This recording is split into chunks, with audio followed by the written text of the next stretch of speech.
فمعاشركم الله الكرام، أوصيكم وإياي أولا بتقوى الله، فإن التقوى تنجيكم من عذاب النار. ومن يتق الله يجعل له مخرجا ويرزقه من حيث لا يحتسب، ومن يتوكل على الله فهو حسبه، إن الله بالغ أمره، قد جعل الله لكل شيء قدرا. قال الله تعالى: أعوذ بالله من الشيطان الرجيم، بسم الله الرحمن الرحيم. سبحان الذي أسرى بعبده ليلا من المسجد الحرام إلى المسجد الأقصى الذي باركنا حوله لنريه من آياتنا إنه هو السميع البصير. صدق الله العلي العظيم. وبالسند المتصل مني إلى الإمام الحافظ الحجة ريحانة الفقهاء أمير المؤمنين في الحديث أبي عبد الله محمد بن إسماعيل بن إبراهيم بن مغيرة بن بردزبة الجعفي البخاري اليماني رحمه الله أنه قال: حدثنا علي بن مديني قال حدثنا سفيان بن عيينة عن ابن شهاب الزهري عن سعيد بن المسيب عن أبي هريرة عن النبي صلى الله عليه وسلم قال: لا تشد الرحال إلا إلى 3 مساجد: مسجد الحرام ومسجدي هذا ومسجد الأقصى أو كما قال عليه الصلاة والسلام. அளவற்ற அருளாளனும் நிகரற்ற அன்புடையோனுமாகிய எல்லாம் வல்ல அல்லாஹுக்கே அனைத்து புகழும் உரித்தாகட்டும். சாந்தி மதம் ஏந்தி வந்த சத்திய தூதர் சன்மார்க்க போதகர் சர்தாரே தோ ஆலம் தாஜுல் மதீனா ரஹ்மத்துல்லில் ஆலமீன் இமாமுல் அம்பியா ஹைருல் பரியா எம் உயிரிலும் உயிரான உயிரிலும் மேலான கண்மணி நபிகள் நாயகம் ஸல்லல்லாஹு அலைஹி வஸல்லம் அவர்கள் மீதும் இந்த தீன் பிற்காலத்திலே வாடிய மலராக இருக்கக்கூடாது, வாடாத மலராக இருக்க வேண்டும் என்பதற்காக உயிர் தியாகங்கள் இரத்த தியாகங்கள் செய்த சஹாபாக்கள், தாபிஊன்கள், தபுஅத் தாபிஈன்கள், இந்த உலகிலே வாழ்ந்த வாழுகின்ற வாழப்போகின்ற அத்தனை முஸ்லிமான முஃமினான ஆண்கள் பெண்கள் மீதும் அல்லாஹ்வின் சாந்தியும் சமாதானமும் என்றென்றும் உண்டாவதாக.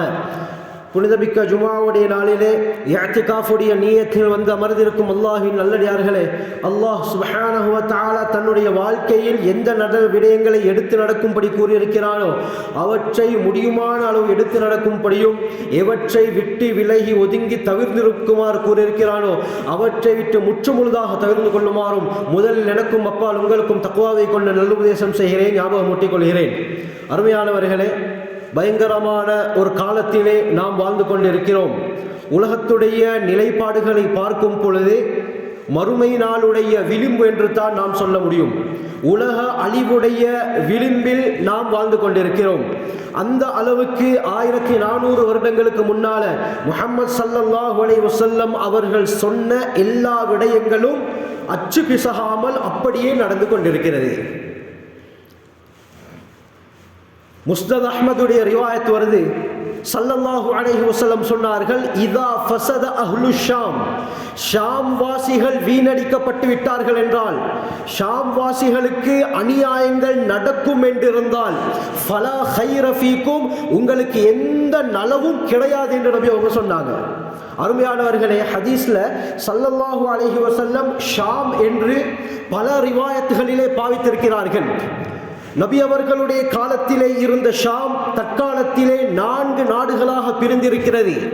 பலஸ்தீன், சிரியா, ஜோர்தான், லெபனான், இந்த 4 நாடுகளுக்குத்தான், மத்திய கிழக்கு நாடுகளுக்குத்தான் நபி அவர்களுடைய காலத்திலே ஷாம் என்று சொல்லப்படும். நபி அவர்கள் ஷாமுடைய சிறப்பை எங்கெல்லாம் சொல்லியிருக்கிறார்களோ அந்த எல்லா சிறப்பும் 100க்கு 100 இந்த 4 நாட்டவர்களின் மீது இருக்கிறது. கண்ணியமானவர்களே, நபியவங்க இந்த ஹதீஸ்ல என்ன சொன்னாங்க? ஷாமிலே இருக்கக்கூடியவர்களுக்கு குழப்பம் ஏற்படுது என்று இருந்தால் உங்களுக்கு எந்த நலவும் கிடையாது என்று நபி அவர்கள் ஆரம்பமாகவே எச்சரிக்கை செய்தார்கள். கண்ணியமானவர்களே, இன்று உலகத்தில் பயங்கரமான அநியாயம், மனிதனுடைய கற்பனையில் கூட எட்ட முடியாத அளவுக்கு அநியாயம் அந்த ஷாமில் தான் நடக்கிறது. இன்று நேற்று வந்தது கிடையாது.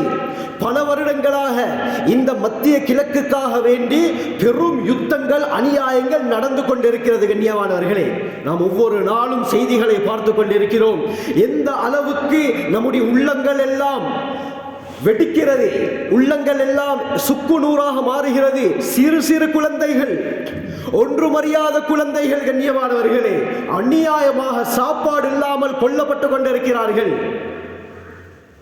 இதுதான் ஸல்லல்லாஹு அலைஹி வஸல்லம் 1400 வருடங்களுக்கு முன்னாலே சொல்லிட்டாங்க. இந்த ஷாம்ல, இந்த பலஸ்தீனுடைய பகுதிகளில் அநியாயம் நடந்துவிட்டால், அரபிகளே, மக்களே, உங்களுக்கு எந்த நலவும் கிடையாது. நீங்கள் எந்த அளவுக்கு பிசினஸ் டீல் வைத்துக் கொள்ளுங்கள், யூரோப்புடன் சேர்ந்து நடங்கள், பிரச்சனை கிடையாது. ஆனால் எந்த நலவும் உங்களுக்கு இல்லை என்று 1400 வருடங்களுக்கு முன்னால ஸல்லல்லாஹு அலைஹி வஸல்லம் சொல்லிவிட்டார்கள். அருமையானவர்களே, சிலர் கேட்கக்கூடிய ஒரு கேள்வித்தான், எம்மிலும் அதிகமானவர்கள் கேட்கிறாங்க, மாற்று மத சகோதரர்களும் கேட்கிறாங்க. உலகத்தில் எல்லா இடத்திலையும் அநியாயம் நடந்துச்சு. ஈராக்ல நடந்தது, சிரியாவில் நடந்தது, இது போன்ற முக்கியமான ஆப்பிரிக்கா கண்ட்ரிகள்ல நடந்தது. இந்த சாட், நைஜர், புர்கினோ ஃபாசோ போன்ற இந்த இடங்களில் எல்லாம் பெரும் பெரும் அநியாயங்கள் நடந்தது. ஆனால் பலஸ்தீனுக்கு ஒரு அநியாயம் நடக்கும் பொழுது மட்டும் ஏன் இந்த அளவுக்கு முஸ்லீம்கள் கொதிக்கிறார்கள், இந்த அளவுக்கு முஸ்லீம்கள் கவலைப்படுகிறார்கள்? அந்த மக்களுக்காக வேண்டி ஒவ்வொரு தொழுகைக்கு பின்னால் குனூத்து நாசிலா ஓதுகிறார்கள். என்ன காரணம் என்று கேட்கிறார்கள். கண்ணியமானவர்களே, அதுக்கு என்ன காரணம் தெரியுமா? குர்ஆன் தெளிவாக சொல்லிவிட்டது. குர்ஆன் தெளிவாக சொல்லிவிட்டது. அல்லாஹ் சுப்ஹானஹு வ தஆலா இந்த பலஸ்தீனுடைய பூமியை பற்றி குர்ஆனிலே சொல்லும் பொழுது, அல் அர்த், பூமி, அல் அர்துல் முத்தவஸ்ஸிஆ, விசாலமான பூமி என்று அல்லாஹ் பாவிக்கல்ல. அல்லாஹ் கூறுகிறான், அல் அர்துல் முபாரகா, பரக்கத் செய்யப்பட்ட இடம். இந்த மஸ்ஜிதுல் அக்ஸா, பலஸ்தீனுடைய பூமி இருக்கிறது, எல்லா விதத்திலும் அல்லாஹ் பரக்கத் செய்திருக்கிறான். கண்ணியமானவர்களே, சூரா இஸ்ராவுடைய முதலாவது ஆயத்தில் அல்லாஹ் கூறுகிறான், சுப்ஹானல்லதி அஸ்ரா பிஅப்திஹி லைலம் மினல் மஸ்ஜிதில் ஹராமி இலல் மஸ்ஜிதில் அக்ஸா. ஒரே இரவில் மக்காவில் இருக்கக்கூடிய மஸ்ஜிதுல் ஹராம்ல இருந்து ஜெருசலத்திலே இருக்கக்கூடிய மஸ்ஜிதுல் அக்ஸாவுக்கு இராவளி பயணத்தை மேற்கொள்ள வைத்த அந்த அல்லாஹ் தூய்மையாகிவிட்டான். நபி அவர்கள் மிஅராஜ் செல்லும் பொழுது மக்காவில் இருந்து டெக்டா முதலாவது வானத்துக்கு போகல. நபி அவர்களை அல்லாஹ் மக்காவிலிருந்து 2000 கிலோமீட்டருக்கு அப்பால் இருக்கக்கூடிய அந்த ஷாமுடைய பூமிக்கு எடுத்து அங்கிருந்து தான் அல்லாஹ் முதலாவது வானத்துக்கு எடுத்தான். கண்ணியமானவர்களே, அதற்கு காரணம் இருக்கிறது. சொல்லிவிட்டு அல்லாஹ் கூறுகிறான், அந்த மஸ்ஜிதுல் அக்ஸா எப்படியாப்பட்ட பூமி தெரியுமா, மஸ்ஜித் தெரியுமா? அல்லதி பாரக்னா ஹவுலஹு, இந்த மஸ்ஜிதுல் அக்ஸாவை சூழ இருக்கக்கூடிய பகுதிகளை நாங்கள் பரக்கத்துள்ள பூமியாக மாற்றிவிட்டோம் என்று அல்லாஹ் கூறுகிறான். இந்த மஸ்ஜிதுல் அக்ஸாவை சூழ இருக்கக்கூடிய இடங்கள் பரக்கத் பொருந்திய இடங்கள். இந்த இடங்கள் ஹவுலஹு, அதை சூழ உள்ள பகுதி எது என்ற விடயத்தில் மார்க்க அறிஞர்கள், குர்ஆனுடைய விரிவுரையாளர்கள் சொல்லக்கூடிய கருத்து, ஜோர்தான், சிரியா, லெபனான், பலஸ்தீன். இந்த 4 இடங்கள் தான் பரக்கத் செய்யப்பட்ட இடம். வேறு இடங்களில் அல்லாஹ் பரக்கத் செய்திருக்கிறான் தான், இல்லை என்று சொல்ல முடியாது. ஆனால் இந்த இடத்திற்கு பரக்கத் செய்தது போல் வேறு எந்த இடத்திலும் அல்லாஹ் பரக்கத் செய்யவில்லை. முதலாவது காரணம் கண்ணியமானவர்களே, இந்த பூமி பரக்கத் செய்யப்பட்டு இருக்கிறது. இந்த பூமியில் அதிகமான கனிம வளங்கள், இயற்கை வளங்களை அல்லாஹ் வைத்திருக்கிறான். புனிதம் வாய்ந்த இடம். இந்த இடத்தை எப்படியாவது அபகரிக்க வேண்டும் என்று சொல்லித்தான் 1947 இஸ்ரேல் என்ற ஒரு நாடு உருவாகுது. கண்ணியமானவர்கள், தெரியும் அவர்களுக்கு, யூதர்கள் குர்ஆனை ஆராய்ச்சி செய்கிறார்கள், ஹதீஸை ஆராய்ச்சி செய்கிறார்கள். அவர்களுக்கு சார்பாக எந்த விடயங்கள் இருக்கிறதோ அதை மட்டும் எடுத்துக்கொள்கிறார்கள். அவர்களுக்கு பாதகமாக, எதிராக ஏதாவது குர்ஆன் ஹதீஸிலே சொல்லப்பட்டு இருந்தால் அதை தடுப்பதற்காக வேண்டி எல்லா விதத்திலும் முயற்சியில் ஈடுபடுகிறார்கள். எவ்வளவு முயற்சி செய்தாலும் அவர்களால் ஒன்றும் செய்ய முடியாது. அல்லாஹ் குர்ஆனிலே சொல்லிவிட்டான். கண்ணியமானவர்களே, முரிபத் அலைஹிமுல் தில்லத்து வல் மஸ்கனா, பக்ரா தெளிவாக கூறுகிறது. சூரா பக்ராவில் அல்லாஹ் கூறுகிறான், துரிபத் அலைஹிமுல் தில்லத்து வல் மஸ்கனா, இந்த யூதர்களின் மீது இழிவும் பஞ்சமும் சாட்டப்பட்டு விட்டது. கண்ணியமானவர்களே, இப்போ ஒரு கேள்வி வரலாம், குர்ஆன்ல இழிவு பஞ்சம் அவர்கள் மீது சாட்டப்பட்டு விட்டதுன்னு அல்லாஹ் அவர்களை பதுவா செய்கிறான். ஆனால் இன்றைக்கு யூதர்களை பார்த்தா நல்லா தான் இருக்கிறாங்க, செழிப்பா தான் இருக்கிறாங்க. கண்ணியமானவர்களே, குர்ஆன் எப்பொழுதுமே பொய்யாகாது. லா யத்தீஹில் பாத்திலு மின் பைனி யதைஹி வலா மின் கல்ஃபி. குர்ஆனுக்கு முன்னாலும் சரி, குர்ஆனுக்கு பின்னாலும் சரி, எந்த பொய்யும் வர முடியாது. அப்படி இருக்க அல்லாஹ் இந்த ஆயத்திலே கூறுகிறது, தற்கால இந்த விடயங்களை பார்க்கும் பொழுது முரணாக இருக்கிறது. அருமையானவர்களே, அதற்கு காரணம் இருக்கிறது. இந்த யூதர்களுக்கு பின்னால் இருப்பது யூரோப் கண்ட்ரீஸ், ஐரோப்பிய நாடுகள். எந்த அளவுக்கு உதவி செய்ய முடியுமோ பணம் ரீதியாக, ஆயுதம் ரீதியாக, எல்லா விதத்திலும் உதவி செய்து கொண்டு அவர்களை தூக்கி பிடித்துக் கொண்டிருக்கிறார்கள். இவர்கள் எல்லோருமே இன்று அத்தானை நடந்து கொண்டு வருகிறது. யூகேயாக இருக்கலாம், ஆஸ்திரேலியாவாக இருக்கலாம், நியூசிலாண்டாக இருக்கலாம், பிரான்ஸாக இருக்கலாம், கனடா, ஜெர்மனி.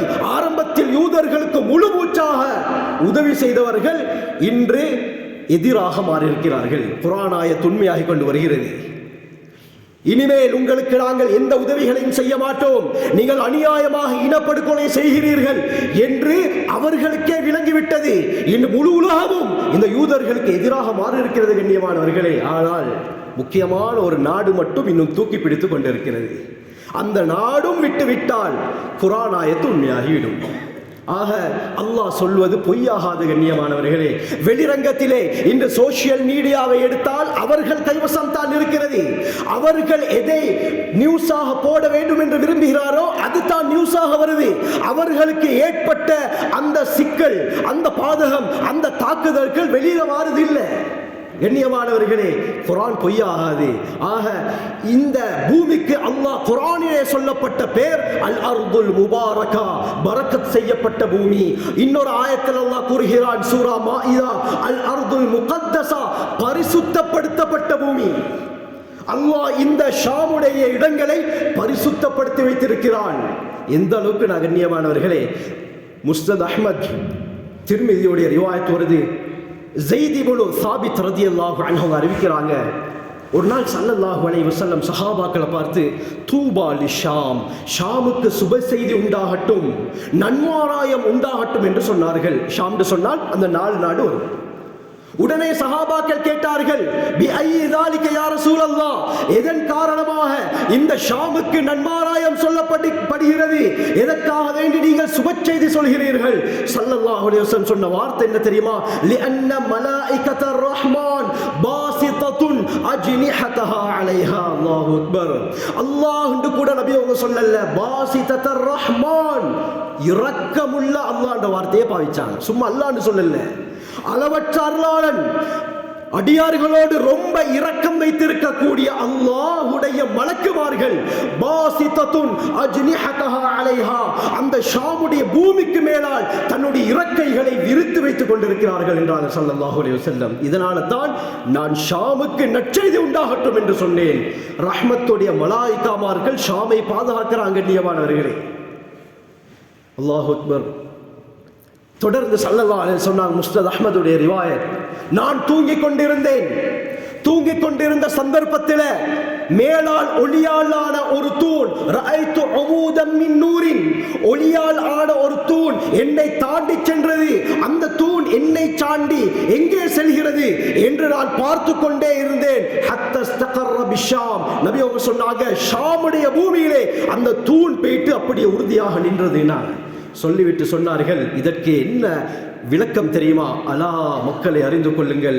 தொடர்ந்து ஹதீஸ சொன்னாங்க, வ இன்னல் ஈமான் ஹீன தக்உல் ஃபிதன் பிஷாம், உலகத்திலே குழப்பங்கள் நிகழும் பொழுது ஈமான், இறை விசுவாசம் எங்கே இருக்கும் தெரியுமா? ஷாமில் தான் இருக்கும் என்று சொன்னார்கள். அல்லாஹ்வுடைய இறை விசுவாசிகள் ஈமான் முழுக்க முழுக்க இருப்பது இந்த ஷாமுடைய பூமி. அந்த ஒளியால் ஆன தூணுக்கு நபி அவர்கள் சொன்ன விளக்கம் ஈமான். فإن الله تكفل بالشام وأهله. இன்னொரு ரிவாயத், தபரானியுடைய ரிவாயத், ஸல்லல்லாஹு அலைஹி வஸல்லம் சொன்னாங்க, அல்லாஹ் சுப்ஹானஹு வ தஆலா ஷாமுடைய பூமிகளையும் இந்த ஷாமிலே இருக்கக்கூடிய மக்களையும் பாதுகாப்பதற்கு பொறுப்பெடுத்து விட்டான். அல்லாஹ் பொறுப்பெடுத்து விட்டான். அப்ப இவ்வளவு அநியாயம் நடக்குது, எத்தனை பேர் கொல்லப்படுறாங்க அப்படின்ற ஒரு கேள்வி எங்களுக்கு வரலாம். கண்ணியமானவர்களே, ஒரு விடயத்தை நன்றாக விளங்கிக் கொள்ள வேண்டும். இந்த உலகம் என்பது நாம் வாழ வந்த இடம் கிடையாது. நினைத்த பிரகாரம் இந்த உலகத்திலே வாழ முடியாது. அல்லாஹ் சில வரம்புகளை வைத்திருக்கிறான். அந்த வரம்புக்குட்பட்ட பிரகாரம் தான் எம்மால் வாழ முடியும். இதை தாண்டி வாழ்ந்தால் அது அல்லாஹ்வுக்கு மாற்றம் செய்வதற்கு சமம். ஆகவே இந்த உலகத்தில் எப்ப மரணம் வரும் என்று யாருக்கும் சொல்ல முடியாது. சிறு பிள்ளைக்கும் மரணம் வருது, வாலிபருக்கும் மரணம் வருது, வயோதிபனுக்கும் மரணம் வருது. உலகத்திலே ஷத்தாத் மிகப்பெரிய சுவர்க்கத்தை கட்டினான். தஃப்சீருல் ஹாஸின்ல தெளிவாக சொல்லப்பட்டிருக்கிறது. அவன் கட்டிய சுவர்க்கத்தை பார்ப்பதற்காக செல்கிறான். பார்ப்பதற்கு முன்னாலே அவனுடைய ரூஹை இஸ்ராயில் அலைஹிஸ்ஸலாம் கைப்பற்றினார்கள். கட்டிய சுவர்க்கத்தை பார்க்க முடியாமல் போனது ஷத்தாதுக்கு. ஆகவே மரணம் என்பது எப்ப வரும் என்று சொல்ல முடியாது. அது வந்துவிட்டால் நாம் போவதற்கு தயாராக இருக்க வேண்டும். ஆகவே இந்த உலக வாழ்க்கை என்பது நாம் நினைத்த பிரகாரம் வாழ முடியாது. உண்மையான வாழ்க்கை ஹந்தக்குடைய யுத்தத்தில் அகல் தோண்டிக் கொண்டிருக்கிறார்கள். புகாரியுடைய ரிவாயத் ஸல்லல்லாஹு அலைஹி வஸல்லம் கவிதை படிக்கிறார்கள். அல்லாஹும்ம லா ஐஷ இல்லா ஐஷுல் ஆখিরা. யா அல்லாஹ், வாழ்க்கை என்றால் வாழ்க்கை அது மறுமையுடைய வாழ்க்கை. மறுமையுடைய வாழ்க்கை தான் உண்மையான வாழ்க்கை. குர்ஆனிலே அல்லாஹ் சந்தோஷத்தை வாக்களிக்கிறான், நிரந்தரத்தை வாக்களிக்கிறான். அந்த சுவர்க்கம் தான் கண்ணியமானவர்களே. இமாம் குர்துபி தத்கீராவில் எழுதுறாங்க, சுவர்க்கவாதிகள் சுவர்க்கத்துக்குள்ளால் நுழையும் பொழுது ஒரு மலக்கு ஏலான் செய்வாரு, யா அஹ்லல் ஜன்னா, சுவர்க்கவாசிகளே, இன்னலக்கும் அன் தஸிஹு ஃபலா தஸ்கமு அபதா. இந்த சுவர்க்கத்தில் நீங்க நிரந்தர ஆரோக்கியமாக வாழுங்கள். நோய் என்பது சுவர்க்கத்தில் கிடையாது. லைட்டா சளி தலைவலி கூட சுவர்க்கத்தில் இல்ல. நிரந்தர ஆரோக்கியம். நிரந்தர இன்பத்துடன் இருங்கள். கவலை என்பது ஒரு செகண்ட் கூட சுவர்க்கத்தில் இருக்காது. இதல்லவா வாழ்க்கை. நிரந்தர வாலிபமாக முதுமை என்பது உங்களுக்கு வரவே வராது. இளமையாத்தான் கோடான கோடி வருடங்கள் சென்றாலும் இளமையோடு தான் அங்கே இருப்பீர்கள். உங்களுக்கு எந்த விதத்திலும் வயது போகாது. நான்காவது முக்கியமான அறிவிப்பு, வஇன்னலக்கும் அன் தஹ்யௌ ஃபலா தமூது அபதா. நிரந்தர உயிருடன் இருங்கள். மரணம் என்பது உங்களுக்கு வரவே வராது. இதுதான் சுவர்க்கத்துடைய வாழ்க்கை. இந்த வாழ்க்கை தான் உண்மையானது. அப்ப உலக வாழ்க்கை என்பது தற்காலிகமானது, அழிந்து போகக்கூடியது, ஏமாற்றக்கூடியது. குர்ஆனிலே அல்லாஹ் இந்த உலகத்தை பற்றி சொல்லும் பொழுது மதாஉல் குரூர், ஏமாற்றக்கூடிய இடம், விளையாட்டு பொருள் என்று அல்லாஹ் கூறுகிறான். இப்படி இருக்க கண்ணியமானவர்களே, இன்று ஷாமிலே, அந்த பலஸ்தீனிலே, காசாவிலே நடக்கக்கூடிய அநியாயங்களை பார்க்கும் பொழுது அவர்களுடைய அந்தஸ்து வேற கண்ணியமானவர்களே. அது சிறு குழந்தைகள், அந்த பட்னியில வாடக்கூடியவர்கள், அநியாயமாக கொல்லப்படக்கூடியவர்களுடைய அந்தஸ்து இருக்குதே, மறுமையுடைய நாள் அவர்களுடைய அந்தஸ்தை பார்த்து நாங்கள் ஏங்குவோம். அந்த அளவுக்கு அல்ல அந்தஸ்தை வைத்திருக்கிறான். உலகம் அல்லாஹ்வுடைய பார்வையில பொறுமதி கிடையாது. அதனால தான் இவ்வளவு கஷ்டம் முஸ்லிம்களுக்கு. இதை நாங்கள் நன்றாக விளங்கிக் கொள்ள வேண்டும். கண்ணியமானவர்களே, இந்த அளவுக்கு அல்லாஹ் சுப்ஹானஹு வ தஆலா இந்த பலஸ்தீனுடைய பூமியை சிறப்பித்து வைத்திருக்கிறான். இன்று ஹஜ் உம்ராவுக்காக வேண்டி போறாங்க. ஹஜ் உம்ராவுக்காக போனால் கட்டாயம் தாயிஃபுக்கு போய் வருவார்கள். அந்த தாயிஃபை எடுத்துக்கொண்டால் எல்லா விதமான பழங்களும் இருக்கிறது, கீரை வகைகளும் இருக்கிறது. அல்லாஹ் உலகத்திலே ஒரு சுவர்க்க லோகமாக வைத்திருக்கிறான் தாயிஃபை. இந்த தாயிஃப் எங்கே இருந்து வந்தது என்று பார்த்தால் பலஸ்தீனில் இருந்து கண்ணியமானவர்களே. பலஸ்தீனிலிருந்து ஜிப்ரீல் அலைஹிஸ்ஸலாம் குடைந்து மக்காவுக்கு பக்கத்திலே வைத்தார்கள். அல்லாஹ்க்கு தெரியும், பலஸ்தீன் லேசுப்பட்ட பூமி இல்லை, கண்ணியம் வாய்ந்த இடம், பரக்கத் செய்யப்பட்ட இடம். அப்துல்லா பின் ஹவாலா ரலியல்லாஹு அன்ஹு அவர்களுடைய ரிவாயத் இமாம் இப்னு அஸாகிர் தாரீஹ் திமஷ்க்ல பதிவு செஞ்சிருக்கிறாங்க. கடைசி காலத்தில் நிகழக்கூடிய குழப்பங்களை பற்றி ஸல்லல்லாஹு அலைஹி வஸல்லம் சொல்லும் பொழுது அப்துல்லா பின் ஹவாலா ரலியல்லாஹு அன்ஹு பயம் வந்துருச்சு. யா ரசூலல்லாஹ், இந்த அளவுக்கு அநியாயம் உலகத்தில் நடக்குமா? இந்த அளவுக்கு முழு உலகமும் அநியாயத்தால் நிரம்பி இருக்குமா? யா ரசூலல்லாஹ், இஃப்தர்லி இன் அத்ரக்து தாலிக். அந்த காலத்தை மட்டும் நான் அடைந்திருந்தால், நான் சும்மா சரி உயிரோடு இருந்து அந்த காலத்தை அடைஞ்சா நான் எங்க போயிட்டு யா ரசூலல்லாஹ் இருக்கிறது? ஒரு இடத்தை தேர்ந்தெடுத்து தாருங்கள், சூஸ் பண்ணி தாங்க. ஸல்லல்லாஹு அலைஹி வஸல்லம் ரெண்டு வார்த்தைகளை பாவித்தார்கள். சொன்னாங்க, இன்னி அக்தாரு லக ஷாம், உங்களுக்கு ஷாமுடைய பூமியை நான் தேர்ந்தெடுத்து தருகிறேன். ஏன் ஷாமுடைய பூமியை தேர்ந்தெடுத்து தருகிறேன் தெரியுமா? இரண்டு காரணம். ஃபஇன்னஹு ஸஃவத்துல்லாஹி அஸ்ஸ வ ஜல்ல மின் பிலாதி வ இலைஹி யுஹ்ஷரு ஸஃவத்துஹு மின் இபாதி.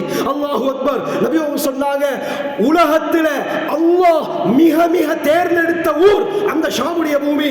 கடைசி காலத்திலே உலகத்திலே மிக மிக நல்லடியார்கள் எல்லாம் இருக்கக்கூடிய இடம் அந்த ஷாமுடைய பூமி என்று சொன்னார்கள். கடைசி காலத்தில் மக்கா மதீனாவை விட்டுவிட்டு ஷாமுக்கு சென்று விடுவார்கள். நபி அவங்க அஷாரபில் மஷ்ரிக், வலது பக்கமாக சைக்கிளை செய்தார்கள். இந்த இடத்திற்கு சென்று விடுங்கள், கடைசி காலத்திலே நல்லடியார்கள் இங்கு தான் இருப்பார்கள். அது எங்கே என்று சொன்னால் பலஸ்தீன், சிரியாவுடைய பூமி. கண்ணியமானவர்களே, இந்த அளவுக்கு சிறப்புகள் சொல்லப்பட்டிருக்குது. இந்த பலஸ்தீன்ல முக்கியமான ஒரு மஸ்ஜித் இருக்குது, மஸ்ஜிதுல் அக்ஸா. இந்த மஸ்ஜிதுல் அக்ஸா கண்ணியமானவர்களே, மஸ்ஜிதுல் ஹராம்க்கு எந்த அளவுக்கு சிறப்பு சொல்லப்பட்டிருக்கிறதோ, மஸ்ஜிதுல் நபவிக்கு எந்த அளவுக்கு சிறப்பு சொல்லப்பட்டிருக்கிறதோ, புகாரியுடைய ரிவாயத், இன்ன இப்ராஹீம் ஹர்ரம மக்கா, ஹஜ்ரத் இப்ராஹிம் அலைஹிஸ்ஸலாம் இந்த கஅபத்துல்லாவை கண்ணியப்படுத்தினார்கள்.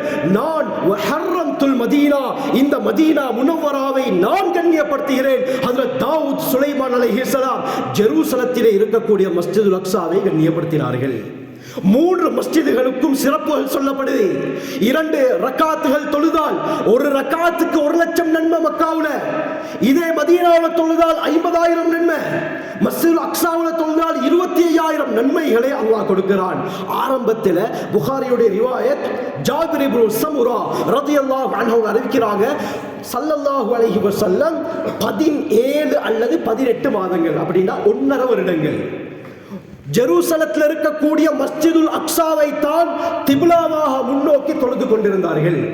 ஏன் அல்லாஹ் மஸ்ஜிதுல் அக்ஸாவை கிப்லாவாக ஆக்கினான்? சாதாரண மஸ்ஜித் இல்ல கண்ணியமானவர்களே. ஏன் என்று சொன்னால் அந்த மஸ்ஜிதுல் அக்ஸாவுடைய பகுதியில் 70,000 நபிமார்கள் வந்திருக்கிறாங்க.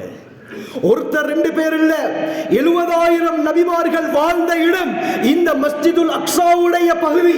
ஹஜ்ரத் இப்ராஹிம் அலைஹிஸ்ஸலாம், இஸ்ஹாக் அலைஹிஸ்ஸலாம், யூசுப் அலைஹிஸ்ஸலாம், யாக்கூப் அலைஹிஸ்ஸலாம், இமாம் ஜக்கரியா, இமாம் யஹ்யா, இமாம் தாவூத், இமாம் சுலைமான், இமாம் ஈசா அலைஹிஸ்ஸலாம் போன்ற முக்கியமான நபிமார்களுடைய காலடி தடம் பட்ட இடம் இந்த பலஸ்தீனுடைய பூமி. கண்ணியமானவர்களே, 8500 சஹாபாக்களுடைய கபர் பலஸ்தீன்ல இருக்குது. இமாமுனா ஷாஃபிஈ ரஹ்மத்துல்லாஹி அலைஹி பிறந்த ஊர் காசா என்று அடிப்படுகிறது. கண்ணியமானவர்களே, முக்கியமான இமாம்கள், நபிமார்கள் வாழ்ந்து வளர்ந்து அல்லாஹ்வை பற்றி சொல்லி மரணித்த இடம் இந்த பலஸ்தீனுடைய பூமி. மூசா அலைஹிஸ்ஸலாம் அவர்களை மஸ்ஜிதுல் அக்ஸாவை கொண்டு அல்லாஹ் கண்ணியப்படுத்தியிருக்கிறான். கண்ணியமானவர்களே, இந்த அளவுக்கு சிறப்பு வாய்ந்த இடம். இமாம் அல்பானி தாரீஹு திமஷ்க் என்ற கிதாபுல சஹீஹான ஒரு ரிவாயத்தை கொண்டு வராங்க. ஸல்லல்லாஹு அலைஹி வஸல்லம் அவர்களுடைய அடிமை மைமூனா பின்த் சஅத் ரலியல்லாஹு அன்ஹா நபியை பார்த்து கேட்கிறாங்க, யா ரசூலல்லாஹ் அஃப்தினா ஃபில் பைத்துல் மக்திஸ், இந்த மஸ்ஜிதுல் அக்ஸாவுடைய விடயத்திலே எங்களுக்கு தீர்ப்பளியுங்கள். அந்த பூமி எப்படியாப்பட்டது யா ரசூலல்லாஹ்? ஸல்லல்லாஹு அலைஹி வஸல்லம் சொன்ன வார்த்தை என்ன தெரியுமா? அர்துல் மஹ்ஷர் வல் மன்ஷர். இந்த உலகம் அழிக்கப்பட்டு பிறகு எல்லா மனித கோடிகளும் மீண்டும் எழுப்பாட்டப்பட்டு ஒரு பூமியிலே ஒன்று திரட்டப்படுவார்கள். அந்த பூமி இந்த ஷாமுடைய பூமி என்றார்கள்.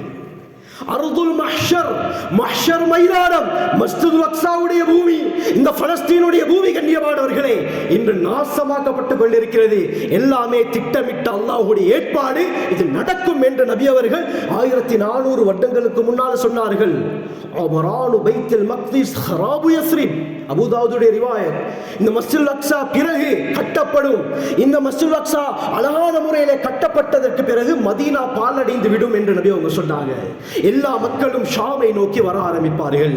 கண்ணியமானவர்களே, அது மட்டுமல்ல, உலகத்தில் அல்லாஹ் சுப்ஹானஹு வ தஆலா முஹம்மது ஸல்லல்லாஹு அலைஹி வஸல்லம் அவர்களை மிஅராஜ் அனுப்பும் சந்தர்ப்பத்தில் மஸ்ஜிதுல் அக்ஸாவுக்கு எடுத்தான்.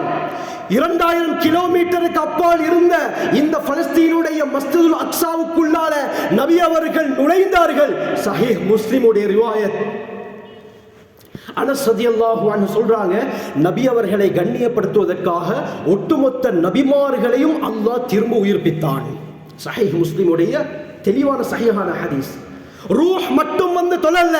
அனஸ் ரலியல்லாஹு தெளிவா சொல்றாங்க, ஒவ்வொரு நபிமார்களுடைய உடலையும் அல்லாஹ் கொடுத்தான். மஸ்ஜிதுல் அக்ஸாவிலே எல்லா நபிமார்களுக்கும் தொழுகையை நடாத்தினார்கள். அது மட்டுமல்ல கண்ணியமானவர்களே, இந்த மஸ்ஜிதுல் அக்ஸாவுல ஸல்லல்லாஹு அலைஹி வஸல்லம் தன்னுடைய புராக் என்ற வாகனத்தை கட்டி வைத்தார்கள் ஒரு தூண்ல. அந்த தூண் இருந்த ஒரு சுவர் இன்றும் இருக்கிறது. ஹாயித்து புராக், புராக் வாகனம் கட்டப்பட்ட சுவர் என்று இன்றும் சொல்லப்படும். இதற்கு தான் இங்கிலீஷ்ல வெஸ்டர்ன் வால், மேற்கு சுவர், அழும் சுவர் என்று சொல்லப்படுது. அதாவது யூதர்கள் இந்த சுவரை ஆக்கிரமித்திருக்கிறார்கள். அவர்களுடைய புனித சுவர் என்று சொல்லி அந்த சுவரிலே நெற்றியை வைத்து ஜெபித்துக் கொண்டிருப்பார்கள். இந்த சுவருக்கு சொல்லப்படும் வெஸ்டர்ன் வால். இந்த வெஸ்டர்ன் வால் என்ற சுவரிலே ஒரு தூண் இருந்தது.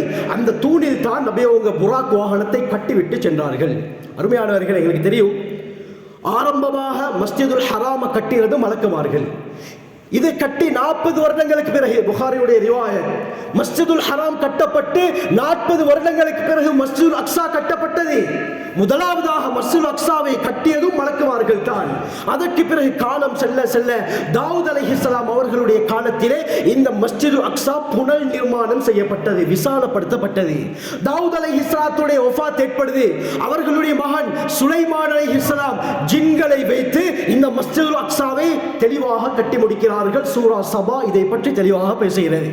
அருமையானவர்களே, சுலைமான் அலைஹிஸ்ஸலாம் கட்டின மஸ்ஜித் தற்பொழுதும் இருக்கிறதா என்று பார்த்தால், சுலைமான் அலைஹிஸ்ஸலாம் அவர்களுடைய காலத்துக்கு பின்னால புக்த நசர் என்பவன் ஜெருசலத்தின் மீது படையெடுத்து முழு மஸ்ஜிதுல் அக்ஸாவையும் தீக்கிரையாக்கினான். அதற்கு பிறகு ரோமர்களுடைய படை, டைட்டஸ் உடைய தலைமையில ஒரு பெரும் படை வந்து இந்த மஸ்ஜிதுல் அக்ஸாவை 2வது தடவை முழுமையாக தீக்கிரையாக்கினார்கள். சுலைமான் அலைஹிஸ்ஸலாம் கட்டின மஸ்ஜிதுல ஒரே ஒரு சுவர் மட்டும் தான் இன்று மிகுதமாக இருக்குது. அதுதான் இந்த வெஸ்டர்ன் வால். அதுதான் இந்த யூதர்களுடைய ஆக்கிரமிப்புக்கு கீழால் இருக்கிறது.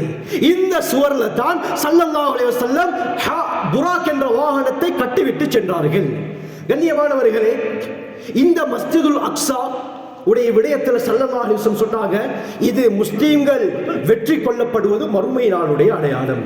சஹீஹ் முஸ்லிமுடைய ரிவாயத், அவுஃப் இப்னு மாலிக் அல்-அஷ்ஜஇ ரலியல்லாஹு அன்ஹு அறிவிக்கிறாங்க, தபூக்குடைய யுத்தம் சந்தர்ப்பத்தில் நபி அவர்கள் தோளினால் அடிக்கப்பட்ட ஒரு கூடாரத்துக்குள்ளால் இருந்தார்கள். நான் நபி அவர்களை பார்ப்பதற்காக வந்தேன். என்ன பார்த்து நபி அவங்க சொன்னாங்க, மறுமை நாள் நிகழ்வதற்கு முன்னால் 6 விடயங்களை நீங்கள் கணக்கிட்டுக் கொள்ளுங்கள் என்று சொல்லிவிட்டு முதலாவது சொன்னாங்க, மௌத்தி, என்னுடைய மரணம் மறுமையுடைய அடையாளம் என்றார்கள். சொல்லிவிட்டு சொன்னார்கள், 2வது 6ஐயும் சொல்வதற்கு நேரம் இடம் கொடுக்காது. 2வது சொன்னார்கள், சும்ம ஃபத்ஹு பைத்துல் மக்திஸ், மஸ்ஜிதுல் அக்ஸா முழுமையாக முஸ்லிம்கள் மூலமாக வெற்றி கொள்ளப்படும் என்றார்கள்.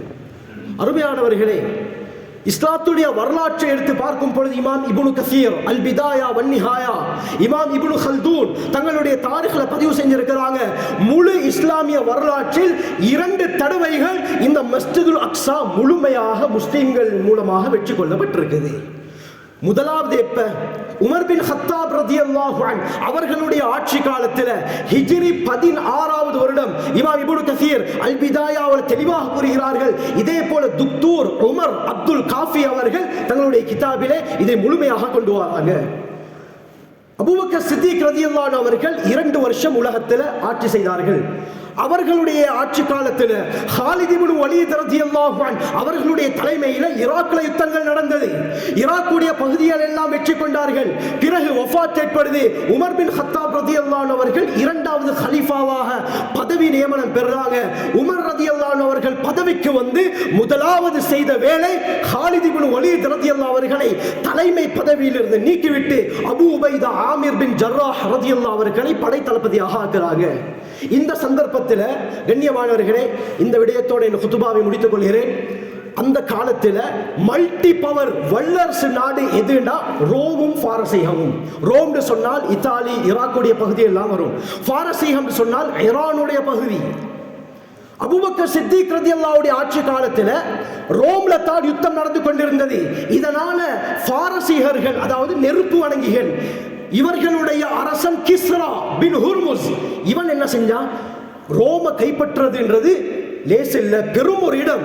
அதனால முஸ்லிம்கள் இந்த ரோமை முழுமையாக கைப்பற்றுவதற்கு பல நாட்கள், பல மாதங்கள், சில நேரத்தில் பல வருடங்கள் எடுக்கும். அதனால நாங்கள் மெதுவா ரெடியாகுவோம் யுத்தத்துக்கு, ரோம முடிச்சிடுத்தான் பாரசீகத்துக்கு இஸ்லாமியர்கள் வருவார்கள் என்று சொல்லி கணக்கில்லாமல் இருந்து விட்டான். உமர் பின் கத்தாப் ரலியல்லாஹு அன்ஹு ஆட்சிக்கு வராங்க.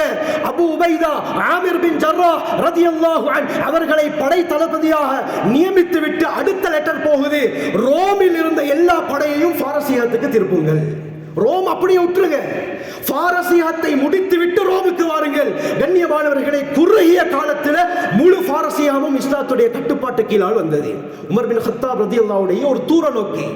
இந்த சந்தர்ப்பத்தில் சிரியாவுடைய டெமஸ்கஸ் கைப்பற்றப்படுது.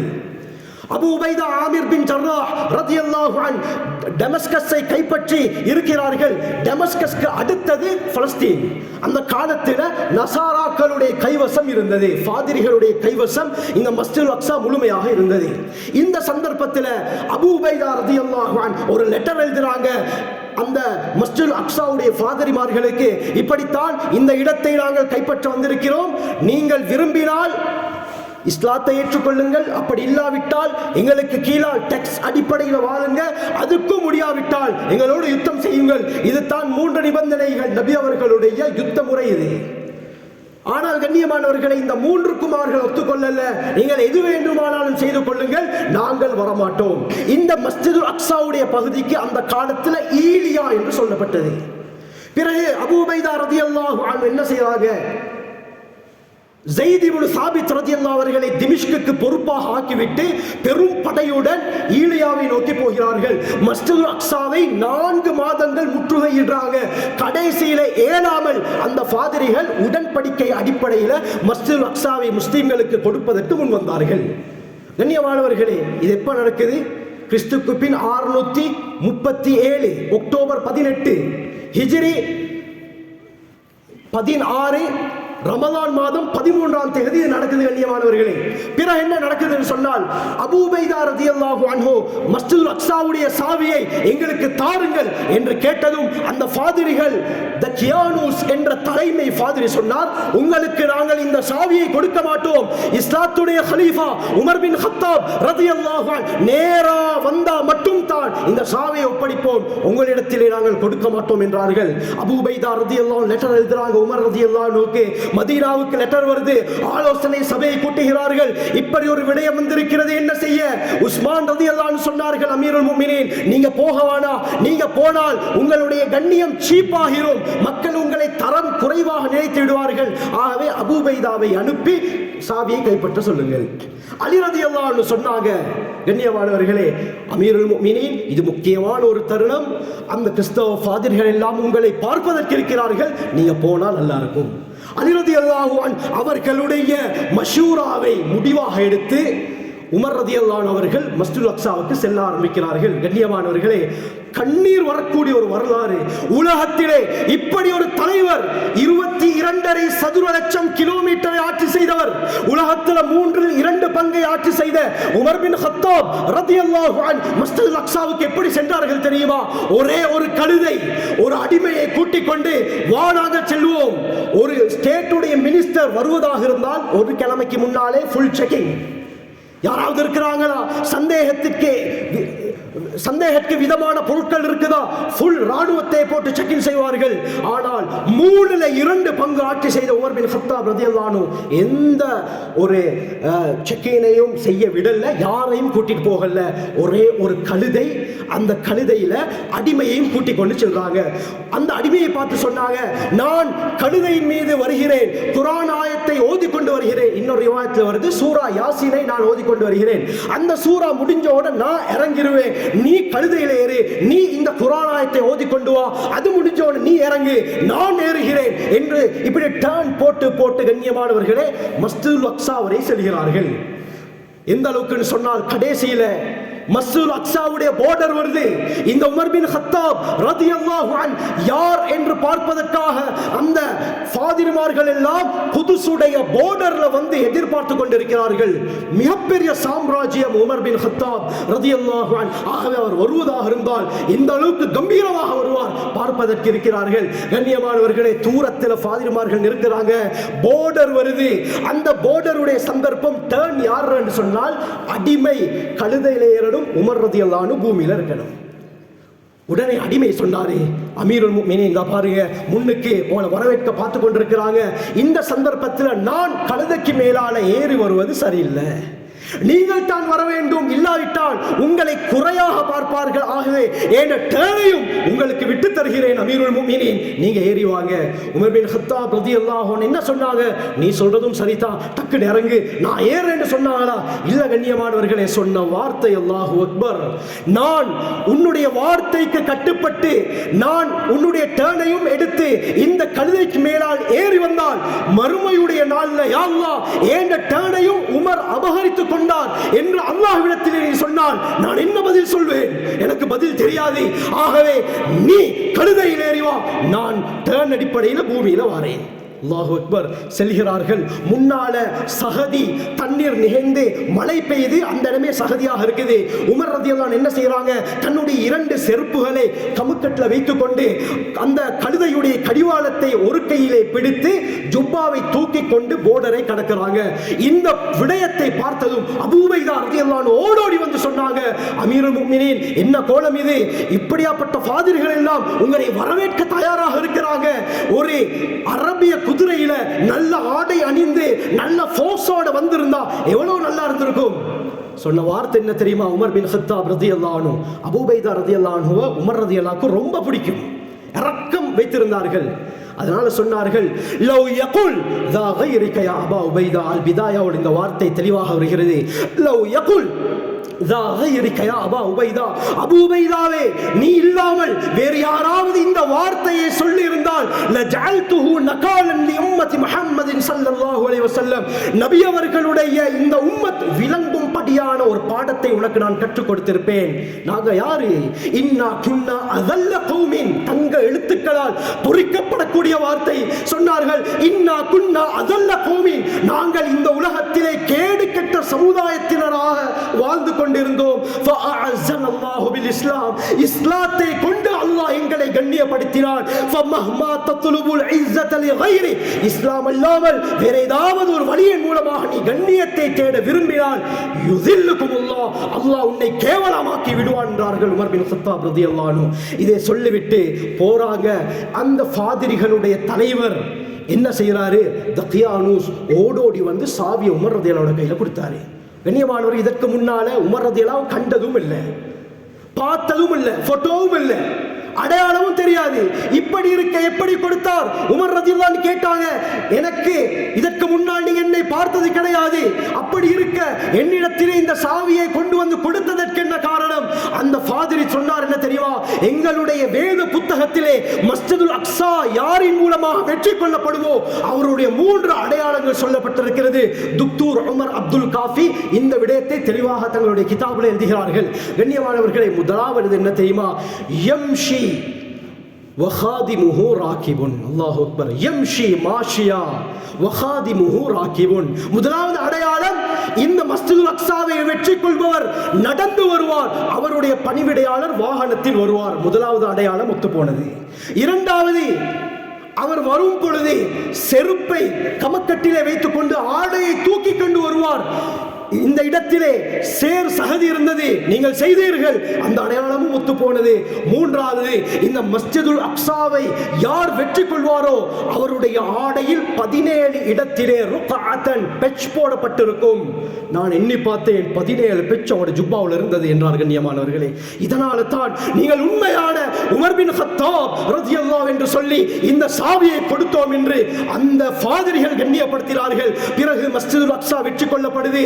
அதற்கு பின்னால ஸல்லல்லாஹு அலைஹி வஸல்லம் மிஅராஜுடைய சந்தர்ப்பத்தில் எந்த வாசல் வழியாக மஸ்ஜிதுல் அக்ஸாவுக்குள்ளால் நுழைந்தார்களோ அந்த வாசல் வழியாக உள்ளே சென்று தாவூத் அலைஹிஸ்ஸலாத்துடைய மிஹ்ராப் இருந்த இடத்துல தஹியத்துல் மஸ்ஜித் 2 ரக்காத் தொழுதார்கள்.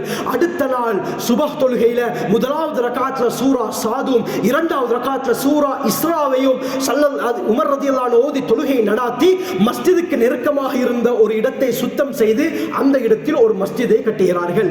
அந்த மஸ்ஜிதுக்கு தான் மஸ்ஜித் அல் கிபலி அல்லது மஸ்ஜித் அல் உமரி என்று சொல்லப்படும்.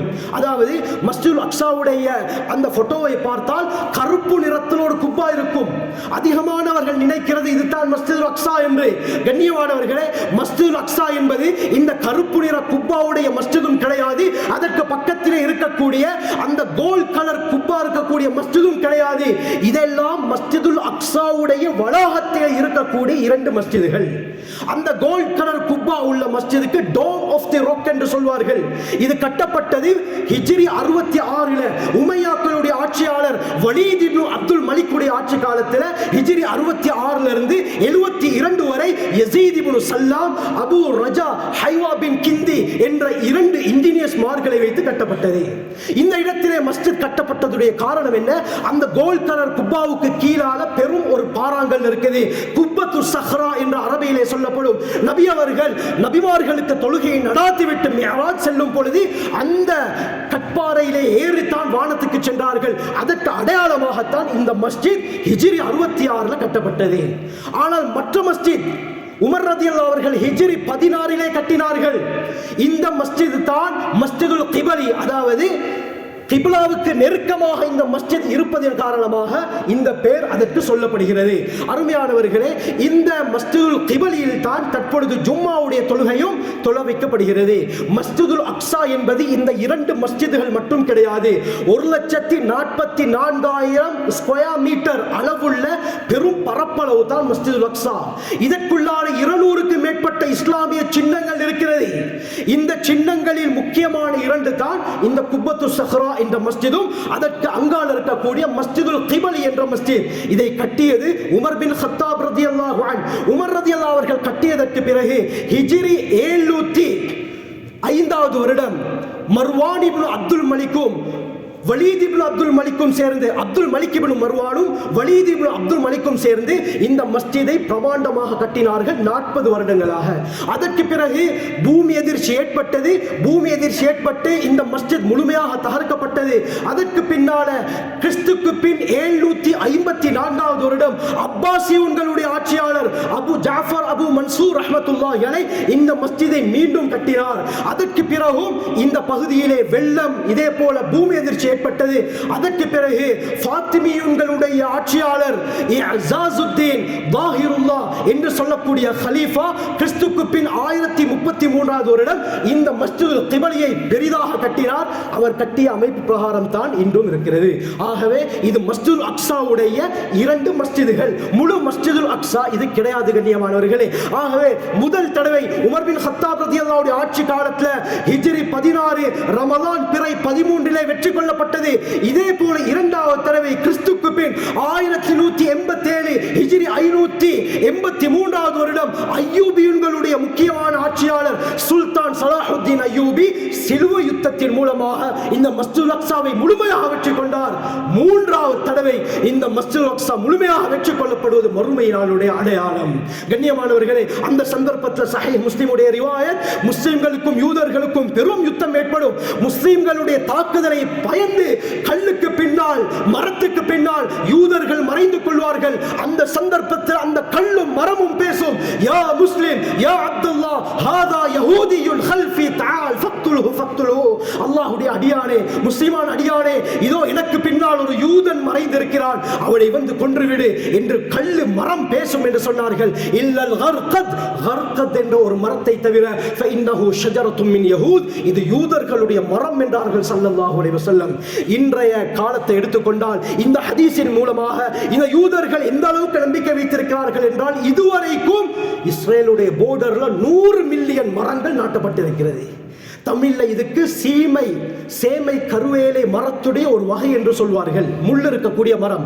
ஜோர்தானுடைய பூமி, இஸ்ரேலுடைய வடக்கு பகுதியில் இருக்கக்கூடிய சதுப்பு நிலங்களில் இந்த மரங்கள் மில்லியன் கணக்கு நாட்டப்படுகிறது.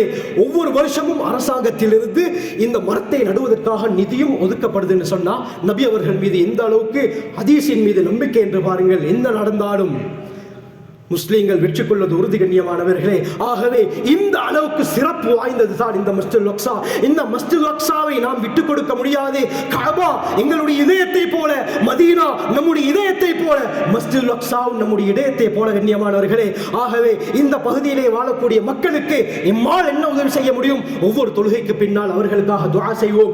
முடியுமானால் அவர்களுடைய பேரில் சதகா செய்வோம். அல்லாஹ் நிலைமையை மாற்றுவார். ஆகவே நாம் நம் வாழ்க்கையை சிறந்த முறையில் அமைத்துக் கொள்ள வல்ல அல்லாஹ் நம் அனைவருக்கும் கிருபை செய்வானாக. ஜஸாக்குமுல்லாஹு கைர் வ ஆகிரு தஅவானா அல்ஹம்துலில்லாஹ்.